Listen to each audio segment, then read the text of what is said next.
오늘 함께 은혜 나누실 하나님의 말씀 보겠습니다. 신약성경 고린도후서 12장 9절로 10절까지 말씀입니다.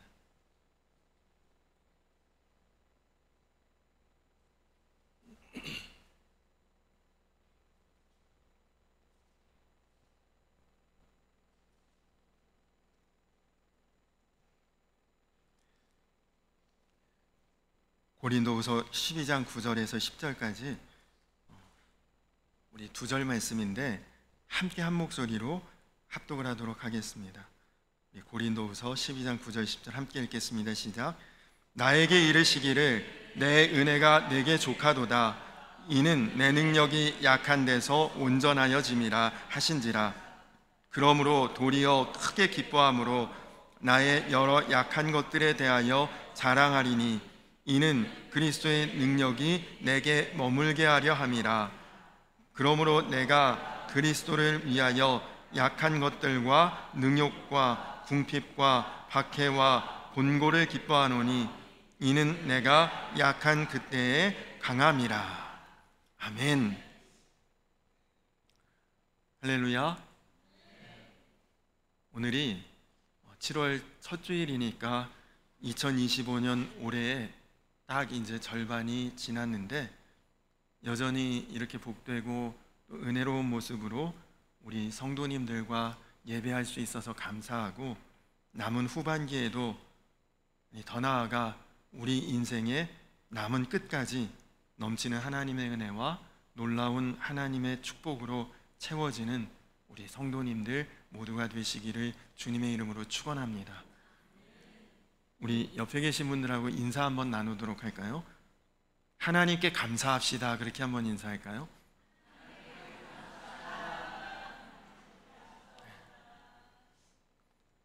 우리 한 번 더 인사하겠습니다. 성도님이 계셔서 감사합니다. 그렇게 한번 인사할까요?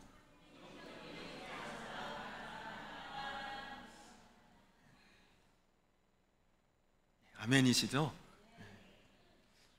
오늘이 맥주감사 주일입니다.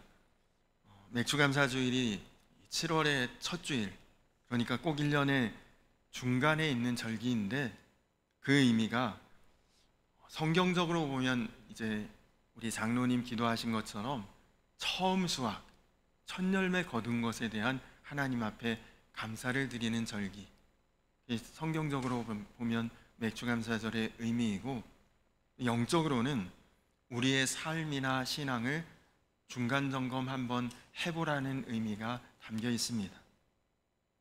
언젠가 말씀드렸던 것처럼 지구가 자전하기 때문에 사람은 윤형방황이라는 것을 하게 된다고 합니다. 그러니까 우리가 눈을 가리고 넓은 운동장이나 공터를 이렇게 한참 동안을 걸어간다. 그러면 내 생각에, 내 느낌에 나는 똑바로 걸어가고 있다고 생각하지만 한참 걸어가다가 눈에 묶어놓은 안대나 끈을 풀고 보면 어느샌가 모르게 내가 왼쪽으로 치우쳐서 점점 왼쪽으로 가고 있다는 것이죠. 그래서 만약에 아주 멀리까지 우리가 가게 되면 결국은 우리는 조금씩 왼쪽으로 가면서 큰 원을 그리는 그런 걸음을 걸어가게 된다는 것입니다. 그래서 처음에는 그 차이가 미미하죠. 처음 몇 발자국 갔을 때는 똑바로 가나 조금 틀어지나 별로 큰 차이가 없지만 나중에 많이 걸어가면 우리는 전혀 생각지 못한 방향에, 생각지 못한 목적지에 이르게 된다는 것입니다. 그래서 그렇게 우리가 잘못 어긋나지 않게 가려면 얼마간을 걷다가 눈에 가리고 있던 것을 풀어서 뒤를 돌아보고 내가 걸어온 흔적을 점검하고 또 앞으로 내가 가야 될 목적된 방향을 한번 다시 바라보고, 그리고 눈을 가리고 얼마간을 가다가 또 풀고 다시 보고, 그렇게 해서 걸어가면 정확하게 갈 수 있다는 것이죠. 마찬가지로 우리가 한 해를 그냥 처음부터 끝까지 아무 생각 없이 점검 없이 가게 되면 윤형방황을 하듯이 하나님의 계획하신 대로 살지 못하는 경우가 대부분이기 때문에 이 맥주감사절을 통해 우리의 삶을, 그리고 우리의 신앙을 한번 중간에 점검을 한번 해보고 그리고 남은 후반기를 다시 결단하고 다짐해보라. 그것이 이제 맥주감사절의 영적인 의미입니다. 지난 금요 성령기도회는 정말 은혜로운 시간이었습니다. 제 개인적으로는 맥주감사절을 앞두고 하나님께서 저와 우리 교회에 감사를 다시 한번 깨닫게 하시고 회복하게 하시는 응답의 시간이었다는 생각이 듭니다. 그날 말씀을 전하러 오신 분은 선업교회, 우리 양주지방의 선업교회 민경배 목사님이셨는데요. 지난 주일에 광고를 드렸던 것처럼 교회 종탑이 강풍에 쓰러져서 어려운 일을 겪고 계신다는 소식을 듣고 우리가 대단하게 많은 후원은 못 해드려도 우리의 형편대로 이제 재정적인 도움을 좀 드리고 이 기회에 목사님 말씀도 듣고 은혜도 받으면 좋겠다는 마음으로 목사님을 모셨습니다.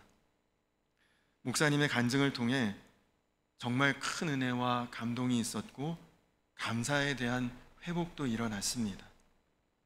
금요기도에 오셨던 성도님들도 이 자리에 많이 계시기 때문에 그 이야기를 다 전할 수는 없지만 간략하게 그 간증의 그 핵심만 나누어 드린다면, 사실 오늘 본문 우리가 읽었던 성경 말씀도 금요일 그 기도회 때 목사님이 정하신 말씀인데 긴장하셨는지 본문도 안 읽고 그냥 말씀을 전하시더라고요.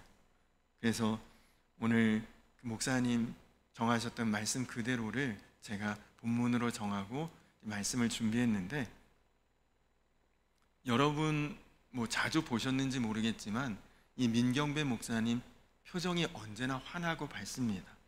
그리고 매사에 적극적이고 항상 너무 편안해 보여서 이분이 별로 어려움 없이 인생을 사셨나 보다, 그런 생각을 했었거든요. 그런데 이 민경배 목사님이 오른편 다리를 약간 절뚝이십니다. 그 모습을 보고 과거에 뭔가 좀 다친 일이 있었거나 수술을 하셨나 보다, 그냥 언뜻 그렇게만 생각했는데 간증을 들어보니 초등학교 때 전혀 아무 이상도 없고 증세도 없고 너무나 평범하게, 평범 이상으로 아주 건강하게 신나게 그렇게 초등학교 생활을 하고 있는 어느 날 갑자기 온몸에서 힘이 쭉 빠져나가더랍니다. 그러더니 몸이 움직여지지 않고, 처음에는 별일 아닌 줄 알았고 동네 병원에서도 흔히 있을 수 있는 일이다, 그냥 푹 쉬고 그리고 몸조리 잘하면 회복될 것이다, 그냥 그렇게 진단을 받았는데 점점 몸이 굳어지다가 나중에는 이 기관지, 호흡하는 내부 기관까지도 굳어져서 막 숨을 쉬기가 어려울 정도가 되니까 그제서야 119를 부르고 구급차를 불러서 이제 큰 도시의 큰 병원으로 가서 진단을 받아보니 몸의 모든 말초신경이 점점 굳어져가는 그런 병이래요. 그 병명이 뭔가 있었는데 너무 생소하고 저도 처음 들어보는 거라 기억이 안 납니다. 근데 어쨌든 몸의 말초신경이 발끝부터 머리끝까지 점점점 굳어지다가 나중에 죽음에 이르는 병이다. 근데 이 병에는 이제 급성이 있고 만성이 있는데 이 목사님은 급성으로, 그것도 아주 진행 속도가 빠르게 왔다는 거죠. 지금 심각한 상황이다. 그래서 이제 10만 명 중에 1명 혹은 2명 간혹 생기는 그런 질환이라 치료책도 없대요. 약도 없고. 일단은 기약 없이 병원의 중환자실에 입원해서 호흡도 이제 자가 호흡이 안 되니까 인공호흡기를 달고, 음식도 먹을 수 없으니까 코로 호수로 이렇게 음식을 먹을 수밖에 없고. 근데 그렇게 중환자실에서 장기간 입원 치료를 받는데 그 목사님의 부친도 목사님이시거든요. 많은 목사님들이 와서 염려해 주시고 기도해 주시고 교회 성도님들도 그렇게 기도해 주시고 해서 정말 기적같이 몸이 거의 정상으로 회복이 돼서 2달 만에 퇴원을 하게 됐다고 합니다.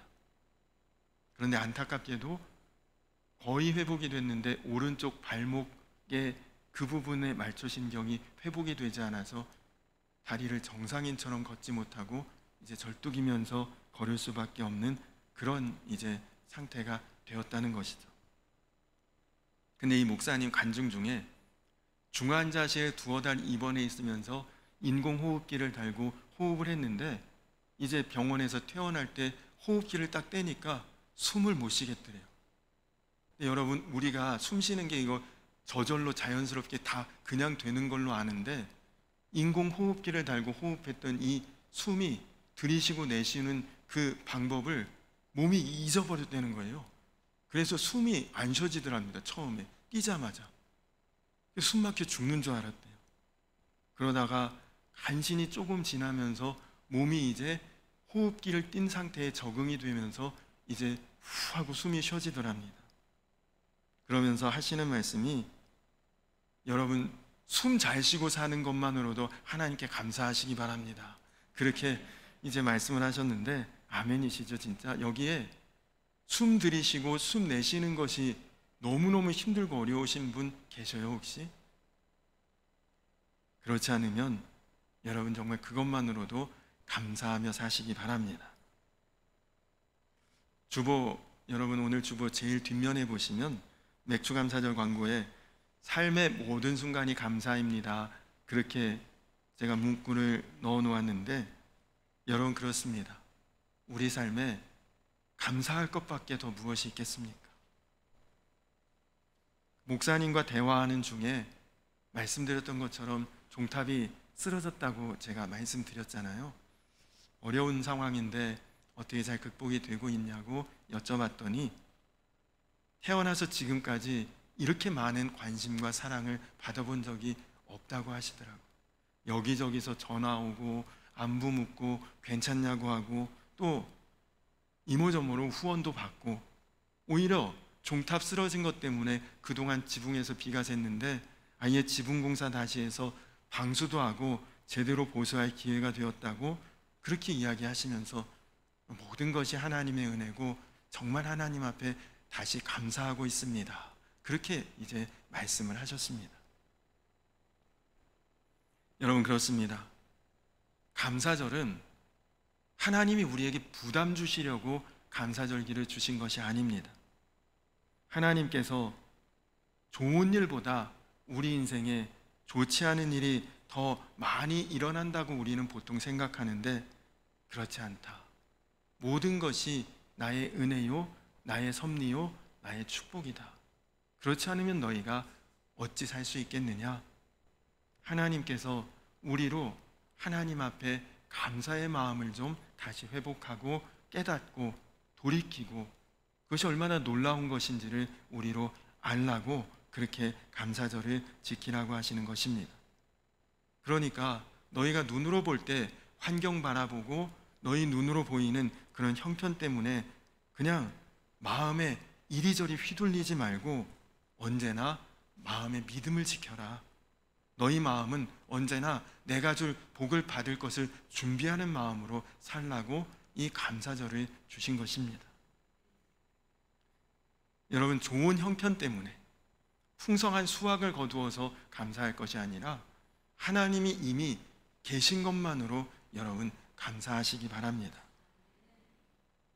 그래서 저도 이렇게 인생을 살아보면서 돌아보니까 좋을 때, 잘 될 때보다 힘들고 어려웠을 때 사실은 더 감사가 되는 것을 경험합니다.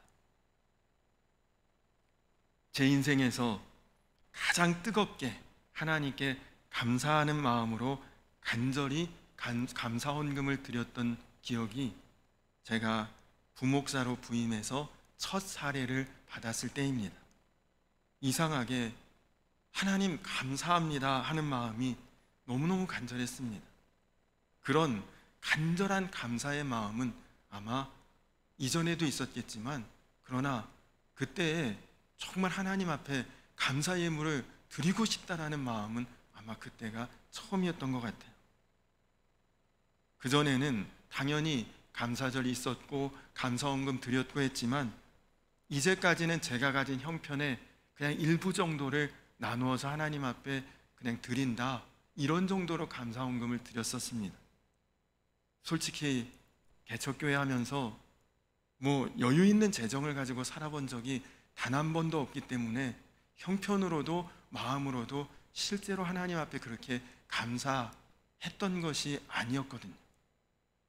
그런데 부목사로 부임하고 첫 사례를 받았는데, 그때 당시에 그 대원교회에서는 어떤 사역자든지 처음 사례를 받을 때는 담임 목사님실로 사역자와 그 아내가 같이 가서 담임 목사님이 봉투에 담아서 사례비를 기도하시고 주시거든요.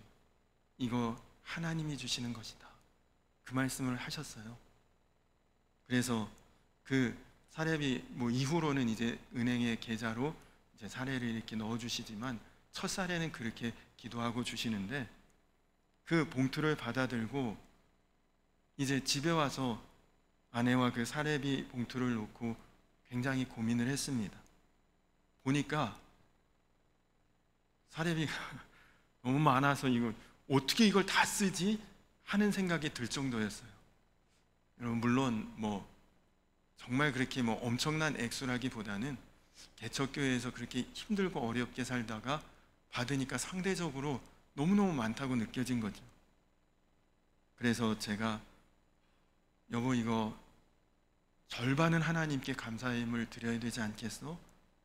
그렇게 이야기를 했더니 뭐 전혀 고민할 것도 망설일 것도 없이 아내도 당연히 그래야 된다고 서로 의견이 일치가 됐습니다. 그런데 제 마음이 차지가 않는 거예요. 더 감사를 드리고 싶은 것입니다. 그만큼 감사했거든요. 그래서 조심스럽게 아내에게 이거 그냥 봉투 이대로 전액 하나님 앞에 감사의 물로 드리자, 그렇게 제안을 했는데 아내도 솔직히 속으로 그러고 싶었다는 거예요. 차마 말을 못했는데 제가 그렇게 제안을 하니까 너무 좋다고 그렇게 하자고, 그렇게 해서 첫 사례를 전부 이제 헌금을 드리고 부목사 사역을 시작했는데 정말 힘들었습니다. 돈이 없어서 힘들었다기보다 이게 부목사로 이제 사역을 처음 해보는 거잖아요. 근데 부목사님들도 많이 계시고 전도사님들도 여럿 계시고 한데 힘든 일은 다 저에게 오는 거예요. 그리고 이제 월요일은 쉬는 날로 공식적으로 정해져 있는데 월요일에 장례가 났다, 혹은 뭐 월요일에 기도회가 있다, 전부 다 저에게 몰리는 것입니다. 다른 사람들 다 안 하고 싶고 안 맡겠다고 하는 것이 다 제가 해야만 되는 그런 때였는데, 근데 여러분 놀랍게도요, 그래도 행복하더라고요. 감사했기 때문입니다. 나를 부목사로 불러준 게 어디냐, 여기서 내가 부목사로 사역할 수 있는 그 기회가 있는 게 어디냐, 그 마음이 드니까 뭘 시켜도 좋았고 뭘 해도 감사하고 너무너무 그냥 감사한 마음으로 다 할 수 있었습니다. 힘들고 어려웠지만 가장 뜨겁게 감사했던 시절이었고 제 삶의 변화가 감사로 시작되는 순간이었습니다. 이후로 하나님 앞에 감사로 인색한 자가 되지 않도록 하나님께서 그 마음을 항상 부어주십니다. 근데 여러분도 한번 생각해 보십시오. 감사하면 어떤 처지도 어떤 형편도 고생으로 여겨지지 않습니다. 여러분, 너무 사랑하는 남성과 여성이 정말 사랑하는데 결혼했고, 그리고 아주 가난한 단칸방부터 시작하면서 열심히 일할 때 불행하다고 불평이 나오겠습니까? 그때는 세상 누구보다도 행복하고 감사한 것 아닙니까? 그러니까 감사하면 모든 것을 기쁨으로 감당할 힘이 나오더라고요. 그리고 여러분, 감사하면서 살아가시면 하나님이 그 감사를 귀하게 받으십니다. 여러분, 같이 한번 누군가와 일해 보시면 일은 너무너무 잘해요. 실력도 있고. 근데 그 사람하고 일 한번 하려면 너무 힘들어요. 맨날 부탁해야 되고 막 시간 없다 그러고. 근데 다른 사람은 일은 조금 서툴고 부족하지만 부르면 언제나 오고, 그리고 일하면 너무 기뻐하고 좋아하고 열심히 하고. 여러분, 누구하고 일하고 싶습니까? 하나님도 하나님 앞에 감사한 그 사람을 하나님이 귀하게 쓰시는 것입니다. 여러분, 지금 혹시 여러분 마음은 어떻습니까? 하나님께 정말 감사의 마음이 충만하십니까? 아니면 감사의 마음이 많이 메말라 있으십니까? 만약에 내 마음에 지금 감사가 별로 없다, 형편이 어려워서 그런 것이 아니라 지금 주님과 살아있는 관계를 맺지 못하고 있는 것입니다. 오늘 말씀처럼 하나님은 언제나 우리에게 족한 은혜를, 우리에게 가장 합당한 은혜를 하나님은 주십니다. 누구에게는 1달란트일 수도 있어요. 누구에게는 5달란트가 올 수도 있습니다. 그러나 그것이 그에게는 가장 합당한 분량이지 사람 차별해서 주시는 것이 아닙니다. 그래서 주님과의 살아있는 관계에 있지 않으면 마음에 제일 먼저 감사부터 식어집니다. 이거 왜 이래? 나는 왜 이래? 왜 우리 집은 이래? 불평과 그냥 감사하지 못할 마음이 막 생기거든요. 그래서 감사는 정말 은혜를 입은 자만이 할 수 있는 것이 감사입니다. 얼마 전에 저희 아들이 군대에서 휴가를 나왔거든요. 근데 제 아내가 저희 아들에게 이런 말을 하더라고요. 아빠는 너같이 군대에 있을 때 할아버지 돌아가셨다. 너 엄마 아빠 다 있으니 감사해야 돼. 그렇게 이야기하더라고요. 근데 정말 세월이 너무 오래 지나서 잊고 살았는데, 제가 군대에 있을 때 아버지가 돌아가셨기 때문에 아버지 없이 살아야 했던 어려운 세월이 있었구나라는 것을 문득 깨달았습니다. 그러면서 부모님과 함께 살 수만 있어도 감사해야 되는 거구나, 마음에 그 생각이 문득 들었고요. 또 결혼한 지 제가 이제 거의 30년 가까워지고 있습니다. 근데 정말 부끄럽게도 저희 아내에게 좋은 선물 한번 제대로 해본 적이 없습니다. 근데 혼자 되신 어머니를 이렇게 보면서 부부가 함께 살고 있다는 것만으로도 정말 감사할 일이구나 깨닫게 됩니다. 여러분도 부모님과 함께 있다면, 혹은 자녀와 함께 있다면, 혹은 아내와 남편과 함께 있다면 그것만으로도 충분히 하나님 앞에 감사하시기 바랍니다. 감사주일, 하나님께서 우리를 놀라운 약속으로 초대하는 귀한 절기입니다. 여러분, 예수님 한번 생각해 보십시오. 예수님은 도무지 감사할 수 없는 그 순간에 하나님 앞에 감사하셨습니다. 요한복음 6장 11절에 보면 5,000명의 군중들이 앞에 있는데 배고프다고 아우성인데 예수님만 쳐다보고 있어요. 예수님 손에는 보리떡 5개와 물고기 2마리만 들려져 있는데 어떻게 하십니까? 하늘을 우러러 감사 기도했다고 나와 있죠. 5,000명 앞에 어린아이 하나 먹을 수 있는 분량을 가지고 감사 기도를 하셨다니까요. 무슨 일이 일어났는지는 설명 안 해도 아시겠죠. 요한복음 11장 41절에 보면 나사로라고 하는 사람이 죽은 지 나흘이 지나서 썩은 냄새가 나고 있는데 그 무덤 앞에 가서 예수님이 뭐 하셨습니까? 감사 기도하셨습니다. 생명의 주인은 하나님이심을 감사하며 기도했더니 뒤에 무슨 일이 일어났는지는 제가 설명 안 해도 또 잘 아시죠. 마태복음 11장 25절에 보면 예수님께서 한 동네에 가셔서 수많은 병자를 일으키시고, 그리고 귀신 들린 자를 깨끗게 하시고 그 마을에서 놀라운 기적들을 행하셨는데, 마을 사람들이 오히려 회개하지 않고 예수님을 나가라고 할 때 그때에도 예수님이 감사기도 하셨습니다. 누가복음 22장 17절에 보면 십자가 지시기 전날 밤에 제자들과 마지막으로 식사를 하시는 그때, 사실 예수님은 이 사람들 아무도 나를 끝까지 지켜주지 못하겠구나, 다 도망치겠고 다 숨겠고 어떤 사람은 나를 모른다고 부인할 자도 있다는 것을 예수님은 다 아셨지만 어떻게 하셨습니까? 그 자리에서 떡과 포도주를 나눠주시며 감사기도 하셨습니다. 여러분, 그런 모든 순간에 감사하셨던 예수님이 지금 저와 여러분 안에 와 계신 것 아닙니까? 그러니 여러분과 저는 무슨 일이 있어도 어떤 어려움이 있어도 주님 안에 거하는 자라면 모든 것을 감사할 수 있지 않겠습니까? 저는 몽골이라고 하는 나라에 3번을 다녀왔습니다.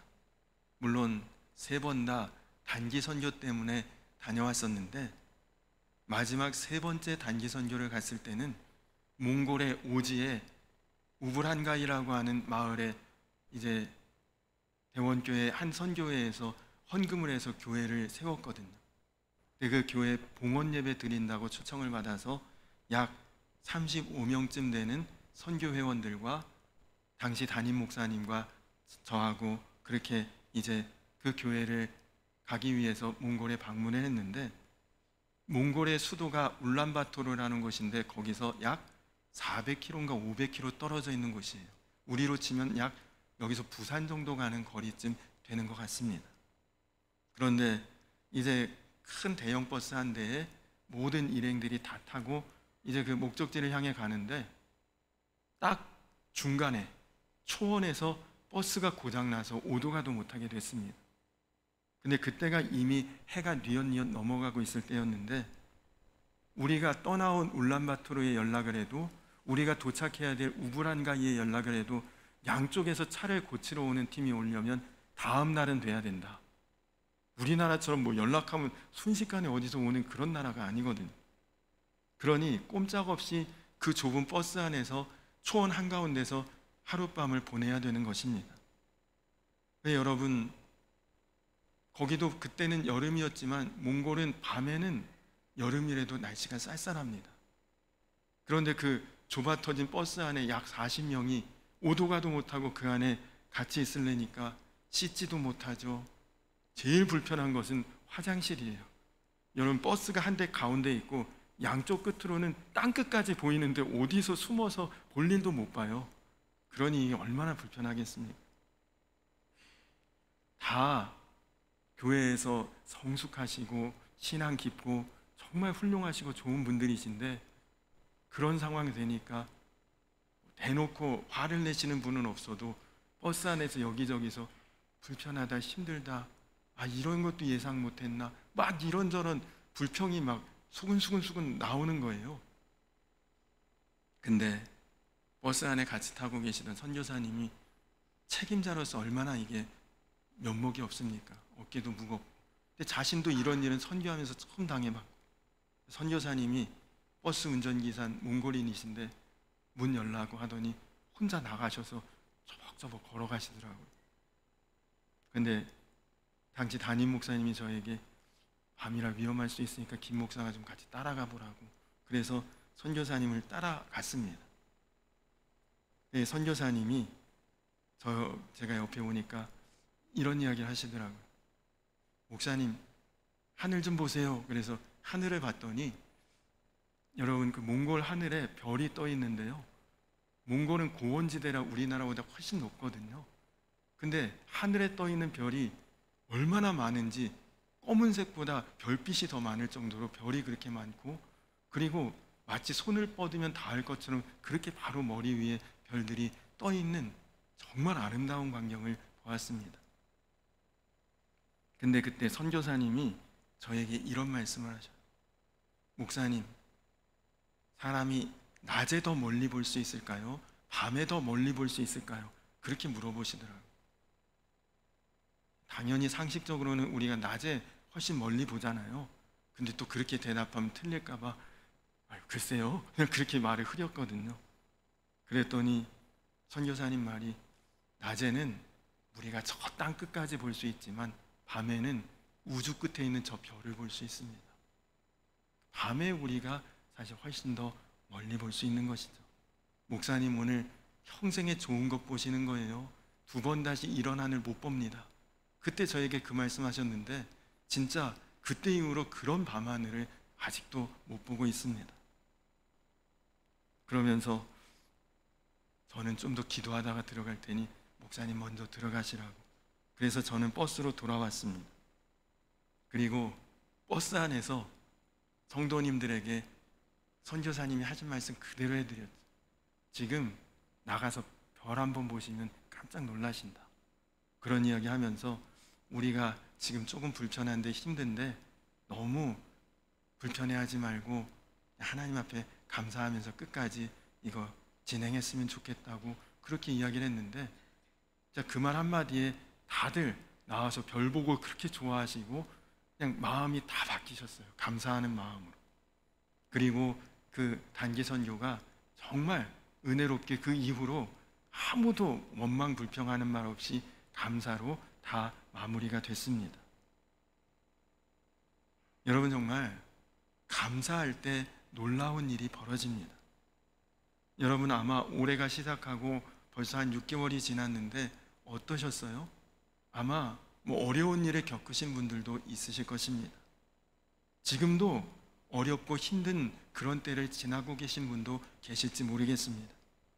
아마 마귀가 음흉한 미소를 지으면서 그래, 힘들고 어렵지, 원망해라, 불평해라, 하나님 앞에 정말 저주를 퍼붓고 낙심하고 포기하라고 아마 여러분 곁에서 기다리고 있을지도 몰라요. 확신하고 있을 것입니다. 이 정도면 원망하겠지, 이 정도면 불평하겠지.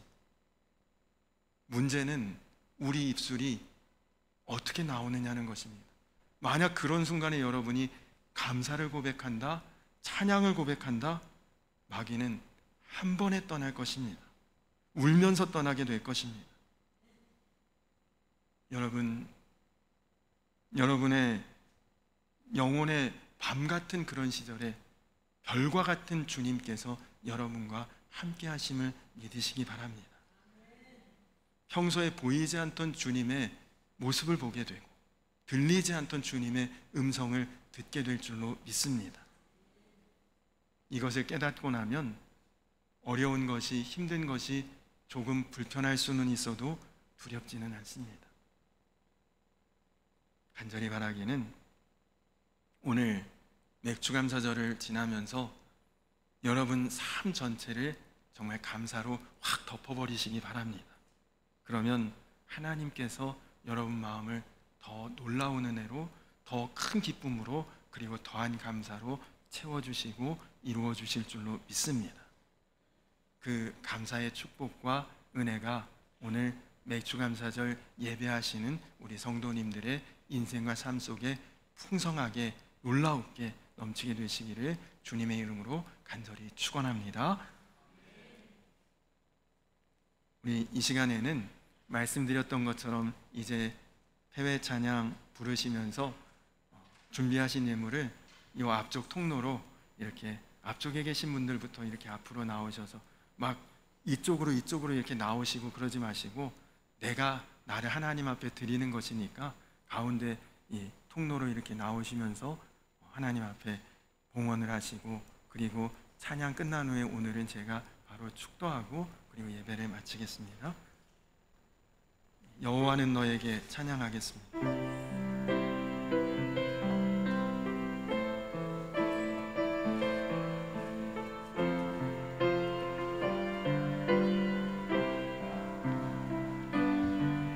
여호와는 너에게 복음 주시기를 원하며 너를 지키시기를 원하시며, 여호와는 그 얼굴을 너를 향하여 드사 은혜와 평강 주시기 원하노라. 한 번 더 고백합니다. 여호와는 너에게 복을 주시기를 원하며 너를 지키시기를 원하시며, 여호와는 그 얼굴을 너를 향하여 드사 은혜와 평강 주시기 원하노라. 너를 보배롭고 존귀하게 여기시는 하나님이 내 삶 속에서 이